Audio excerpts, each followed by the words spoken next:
नमस्कार दोस्तों, मैं राजेश कुमार शर्मा और मेरे चैनल राजनीतिक पक्ष में आप सभी का हार्दिक स्वागत है। तो डाल डाल में बात बात कुछ इसी तरह का खेल उत्तर प्रदेश की राजनीति में आजकल अमित शाह और योगी आदित्यनाथ के बीच खेला जा रहा है। पहला अपना दांव चलता है तो दूसरा उसकी काट पहले से ही तैयार रखता है। हालात ये हो चुके हैं कि उत्तर प्रदेश में भाजपा के साथ गठबंधन में शामिल सहयोगी दल, जिसमें ओम प्रकाश राजभर की स्वयंदेव भारतीय समाज पार्टी, अनुप्रिया पटेल का अपना दल, डॉक्टर संजय निषाद की निषाद पार्टी मुख्य रूप से शामिल है, को मुख्यमंत्री योगी आदित्यनाथ ने लगभग हाशिए पर लाकर खड़ा करके अपने विरोधियों को हतप्रभ करते हुए साफ संदेश दे दिया है कि फिलहाल उत्तर प्रदेश भाजपा की राजनीति में उन्हें चुनौती नहीं दी जा सकती।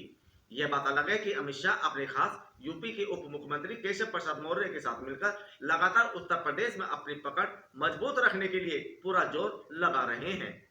राजनीति पर पैनी नजर रखने वालों की भी माने तो वसुंधरा राजे सिंधिया, शिवराज सिंह चौहान, रमन सिंह जैसे दिग्गजों को किनारे लगाकर वहां पर अमित शाह ने बेशक अपने विश्वस्त लोगों को आगे बढ़ाते हुए अपनी ताकत मजबूत कर ली हो, लेकिन उत्तर प्रदेश में योगी आदित्यनाथ को हाशिए पर लाना अमित शाह के लिए उतना आसान है नहीं जितना दिखाई देता है।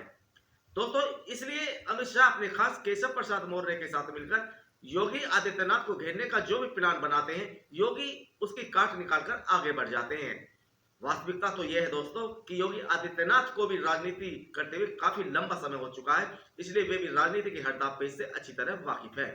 उनको कमजोर कहां किया जा सकता है, कैसे किया जा सकता है, सब प्रश्नों को पहले से ही अपने संज्ञान में लाकर योगी आदित्यनाथ ने उत्तर प्रदेश की राजनीति में अपने पैर मजबूती से जमाए रखने के लिए जो रणनीति तैयार की है, उससे उनके विरोधी खेमों में गहरी निराशा है। दोस्तों, मैं इस वीडियो में आपको बताऊंगा कि आखिर अपने आप को उत्तर प्रदेश में मजबूत बनाए रखने के लिए योगी आदित्यनाथ अपने सहयोगी दलों को हाशिए पर क्यों ले आए और उनका वह एजेंडा क्या है जिसको वह उत्तर प्रदेश में आजमाकर अपने विरोधियों को दायरे में रहने को विवश भी कर रहे हैं। दरअसल योगी आदित्यनाथ बहुत अच्छी तरह जानते हैं कि उत्तर प्रदेश में भाजपा की राजनीति में अपने पैर मजबूती से जमाए रखने हैं तो सबसे पहले उन्हें अपने सहयोगी दलों को ही अपने नियंत्रण में लाना होगा, क्योंकि किस दल के साथ गठबंधन करना है या फिर नहीं करना है, यह सब निर्णय मुख्य रूप से केंद्रीय नेतृत्व लेता है। इसलिए इन सहयोगी दलों की नजदीकियां भी केंद्रीय नेतृत्व से ज्यादा रहती हैं। इसीलिए ना चाहते हुए भी योगी आदित्यनाथ को उत्तर प्रदेश में अपने सहयोगी दलों को किनारे लगाना या यह भी कह सकते हैं कि हाशिए पर रखना उनकी अपनी राजनीतिक मजबूरी इसलिए भी है क्योंकि अमित शाह और योगी आदित्यनाथ के बीच वर्चस्व को लेकर जो खेल आजकल खेला जा रहा है वह किसी से छिपा हुआ नहीं है। राजनीति पर पैनी नजर रखने वाले बताते हैं कि उत्तर प्रदेश भाजपा में जो तीन बड़े सहयोगी दल हैं वे जातिगत राजनीति करते हैं। जैसे कि ओम प्रकाश राजभर अपने राजभर समाज पर निर्भर है, तो अनुप्रिया पटेल के अपना दल का वोट बैंक मुख्य रूप से कुर्मी समाज है और डॉक्टर संजय निषाद भी निषाद समाज के बल पर अपनी राजनीति को अंजाम देते हैं और ये तीनों ही जाति पिछड़े समाज में आती हैं। वैसे भी पिछड़ा समाज मजबूती से भारतीय जनता पार्टी के साथ खड़ा है और योगी आदित्यनाथ इन दलों पर अपनी निर्भरता कम करना चाहते हैं। योगी आदित्यनाथ ये भी अच्छी तरह जानते हैं कि बड़े राजनीतिक दलों की लड़ाई में ये छोटे दल हाशिए पर आ रहे हैं, इसलिए इनको उचित महत्व देना इतना जरूरी भी नहीं है। दूसरी तरफ गत वर्ष हुए विधानसभा चुनाव के रिजल्ट भी बताते हैं कि भारतीय जनता पार्टी के बल पर सहयोगी पार्टियों ने अपना वजूद तो बढ़ाया, लेकिन भारतीय जनता पार्टी को उम्मीद के मुताबिक अपने वर्ग का वोट दिला पाने में ये छोटे दल नाकाम रहे।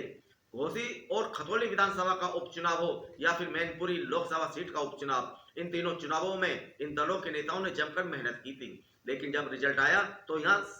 सपा आरएलडी गठबंधन ने भाजपा गठबंधन को धूल चटा दी थी। भाजपा को सबसे ज्यादा विचलित करने वाली बात यह थी कि मैनपुरी और घोसी सीट के उपचुनाव में ओम प्रकाश राजभर, अनुप्रिया पटेल और डॉक्टर संजय निषाद ने मेहनत तो बहुत की थी, लेकिन अपने समाज के वोट भी भाजपा उम्मीदवार को नहीं दिला पाए थे। ओम प्रकाश राजभर ने जब से समाजवादी पार्टी का साथ छोड़कर भाजपा के साथ गठबंधन किया है, उनकी राजभर समाज पर पकड़ भी कमजोर हुई है। यदि घोसी विधानसभा उपचुनाव में वे अपने समाज के लगभग 50,000 मतदाताओं का रुख समाजवादी पार्टी की तरफ जाने से रोक लेते तो भाजपा यहां अच्छे मतों से सीट जीत सकती थी। इसीलिए योगी आदित्यनाथ अच्छी तरह जानते हैं कि यदि उत्तर प्रदेश में सहयोगी दलों पर निर्भर रहे तो आने वाले दिनों में भाजपा के सामने तो संकट खड़ा होगा ही, साथ ही ये सहयोगी दल भविष्य में उनके लिए भी एक बड़ा रोड़ा बन सकते हैं। योगी आदित्यनाथ ये भी अच्छी तरह जानते हैं कि बेशक उनका जलवा आज पूरे उत्तर प्रदेश में अपनी चरम सीमा पर है और आने वाले दिनों में कोई दूसरा चुनौती देता भी दिखाई नहीं दे रहा है, लेकिन अमित शाह के दो खास आदमी यानी कि दोनों उप मुख्यमंत्री केशव प्रसाद मौर्य और ब्रजेश पाठक सहित तीनों सहयोगी दलों का दबदबा पूर्वी उत्तर प्रदेश में है। खुद योगी आदित्यनाथ गोरखपुर लोकसभा सीट से 5 बार सांसद रहे हैं और उनका भी पूर्वी उत्तर प्रदेश में मजबूत वोट बैंक है। राजनीतिक पंडित बताते हैं कि जिस तरह से अमित शाह और केशव प्रसाद मौर्य आजकल योगी आदित्यनाथ को हाशिए पर लाना चाहते हैं, उसके बाद ये जरूरी है कि योगी आदित्यनाथ पूर्वी उत्तर प्रदेश पर अपनी पकड़ मजबूत करते हुए अमित शाह और केशव प्रसाद मौर्य सहित सहयोगी दलों के दबदबे को कम करें। सूत्र तो यह भी बताते हैं कि योगी आदित्यनाथ की बढ़ती लोकप्रियता भी कहीं ना कहीं सहयोगी दलों को भी विचलित कर रही है, क्योंकि भाजपा का एक तो हिंदुत्व का मुद्दा और ऊपर से योगी आदित्यनाथ की कट्टर हिंदुवादी छवि से प्रभावित होकर बड़ी संख्या में पिछड़े वर्ग से ताल्लुक रखने वाली जातियों का रुझान जिस तेजी से भाजपा की तरफ हुआ है वह चौंकाने वाला है। सूत्र बताते हैं कि यदि सीएम योगी की लोकप्रियता इसी तरह से बढ़ती रही तो आने वाले दिनों में ये सहयोगी दल अपने अस्तित्व को जूझते हुए भी नजर आ सकते हैं। इसलिए ये दल भी कहीं ना कहीं योगी आदित्यनाथ को मुख्यमंत्री की कुर्सी से उतरता हुआ देखना चाहते हैं। राजनीति के चतुर खिलाड़ी बन चुके योगी आदित्यनाथ अपने सहयोगी दलों की इस मंशा से भलीभांति परिचित है और इसलिए उन्होंने सबसे पहले सहयोगी दलों को ही हाशिए पर लाकर जहां एक तरफ अपनी ताकत को मजबूत किया है, वहीं दूसरी तरफ भाजपा में ही उनके जो विरोधी हैं उनको भी एक साफ और कड़ा संदेश दिया है कि उत्तर प्रदेश की भाजपा में उनका कद इतना ऊंचा हो चुका है कि उसके समक्ष आना असंभव नहीं तो मुश्किल जरूर है।